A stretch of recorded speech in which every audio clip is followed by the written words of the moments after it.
Hello, friends. Welcome to all of you in this online class. Today, we talk about commercial livestock and crop farming, that is, mixed farming. आज हम आप लोगों के बीच वाणिज्यिक पशुपालन एवं शस्योत्पादन, जिसे कि मिश्रित कृषि भी कहा जाता है, टॉपिक लेकर के आया हूँ।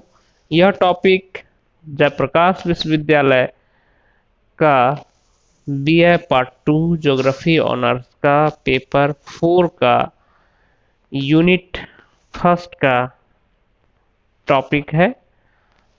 इसमें आज हम देखेंगे कि विश्व में मिश्रित कृषि का क्या महत्व है, मिश्रित कृषि की क्या विशेषता है, यह कृषि विश्व के किन किन हिस्सों में की जाती है।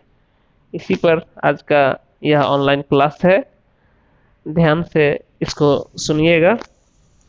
मिश्रित कृषि जो है, इसमें फसल का उत्पादन के साथ साथ पशुपालन भी किया जाता है और दोनों ही परस्पर एक दूसरे से जुड़ा हुआ होता है। अर्थात फसलों का उत्पादन पशुओं के चारे के रूप में किया जाता है, पशुओं के आहार के रूप में किया जाता है, जिससे कि पशु का जल्दी से जल्दी उसका वृद्धि हो, उसका वजन बढ़े और उससे पशु का जो है मांस अधिक से अधिक प्राप्त किया जा सके, पशु से दूध अधिक से अधिक प्राप्त किया जा सके, जो पशु से प्राप्त उत्पाद है वो अधिक से अधिक प्राप्त किया जा सके।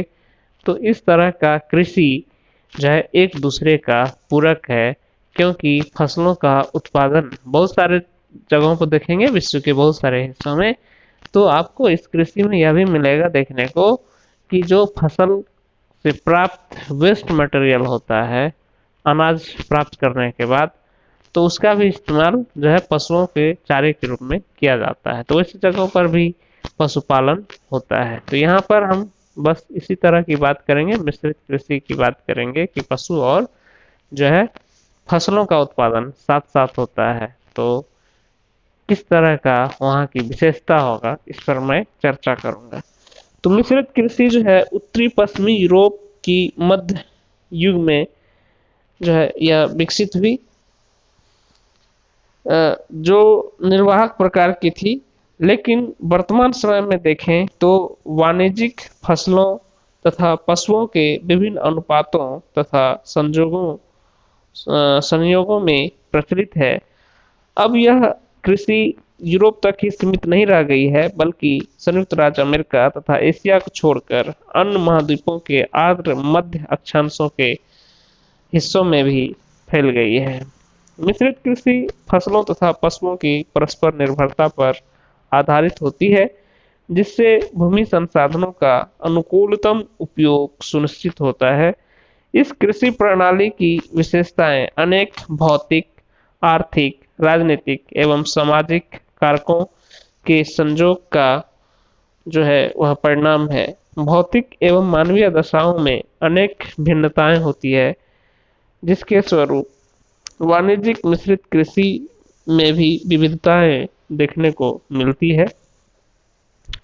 अब जो यह कृषि है, इस कृषि की विशेषता की बात करें तो पहला है, उत्तरी अमेरिका में औसत फार्म आकार 10 से 15 हेक्टेयर तक होता है। ये फार्म व्यक्तिगत परिवारों की संपत्ति होते हैं तथा परिवार के श्रम से ही चलते हैं।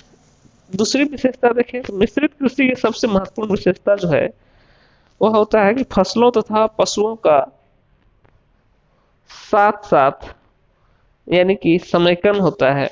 समस्त कृषि भूमि में शस्य भूमि अर्थात फसलगत भूमि का अनुपात निश्चित रूप से बहुत ऊंचा होता है, तथा पशु उत्पादन की सघनता कहीं अधिक होती है। मिश्रित वाणिज्यिक फार्म पर उगाई गई अधिकांश फसलें पशुओं को खिलाने के काम में आती है। कृषिगत भूमि के 20% भाग पर घासें उगाई जाती है। यहाँ पर नकदी फसल की भांति घास का ही ज्यादा महत्व होता है। मिश्रित अब तीसरी विशेषता है कि मिश्रित फार्मों पर मशीनरी, फार्म बिल्डिंग, उर्वरकों आदि पर भारी पूंजी वहन होता है। इनमें टेक्नोलॉजी का जो स्किल होता है, यानी प्राविधिक दक्षता होता है, उसमें भारी निवेश किया जाता है। चौथी विशेषता देखें तो मिश्रित कृषि प्रदेश में अनेक प्रकार की फसलें उगाई जाती है। शस्य भूमि उपयोग में खाद्यान्नों की प्रधानता होती है। जलवायु एवं मिट्टी के अनुसार प्रमुख खाद्यान्न निश्चित होते हैं।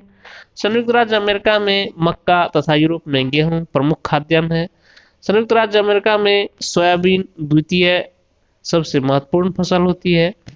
इससे पशुओं को खिलाने में प्रयोग किया जाता है।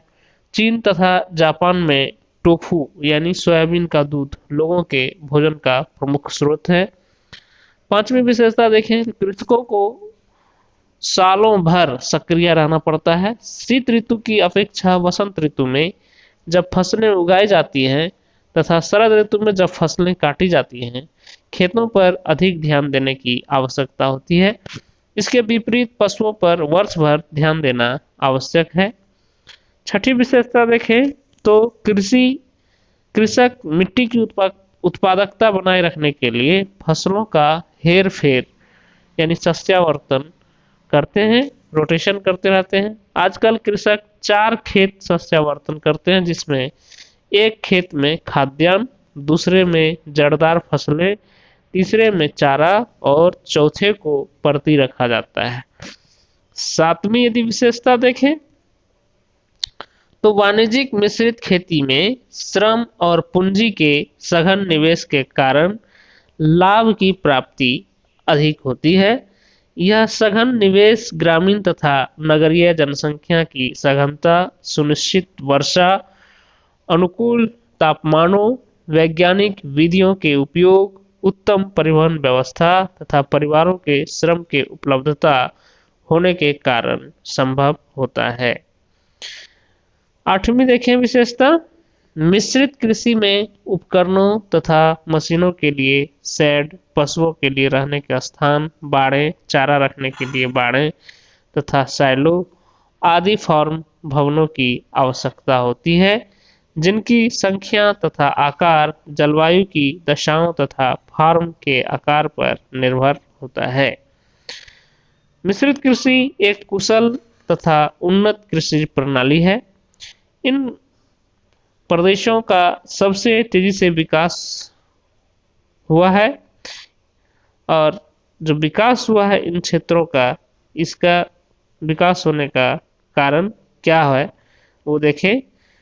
यहाँ पर विभिन्न प्रकार की फसलों के हेरफेर से मिट्टी की उर्वरता बनी रहती है। दूसरी बात है कि फसलों के क्रम से उनकी विविधता बढ़ती है तथा पौधों के रोगों का खतरा कम हो जाता है। तीसरा है कि सस्यावर्तन से पशुओं के लिए सस्ता आहार प्राप्त हो जाता है। चौथा है कि रोगों, फसलों के विनाश तथा जलवायु प्रकोपों से कृषक को अधिक हानि नहीं होती है, क्योंकि फॉर्म पर एक से अधिक उद्यम संपन्न होते हैं। पांचवी बात जो है वह है श्रमिकों को वर्ष भर रोजगार मिलता है। छठी बात है उत्तम नस्ल वाले मवेशियों के कारण फार्मों को मुख्य पशु पदार्थों के अतिरिक्त चमड़े, खालों आदि से भी आय प्राप्त होती है।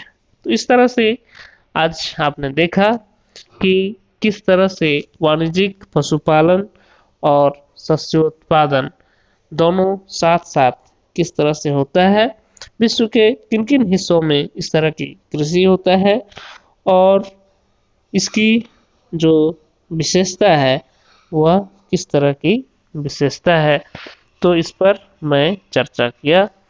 मिलता हूँ फिर आपसे एक नए टॉपिक के साथ। तब तक आप स्वाध्याय करते रहिए और कोई भी समस्या हो तो आप संपर्क कीजिए और उस पर मैं चर्चा करूँगा। आपकी समस्या का समाधान करूंगा। आप कमेंट बॉक्स में लिख सकते हैं या फिर आप व्हाट्सएप नंबर पर जो है मैसेज कर सकते हैं। तो आप घर में रहिए, सुरक्षित रहिए और स्वाध्याय करते रहिए। धन्यवाद।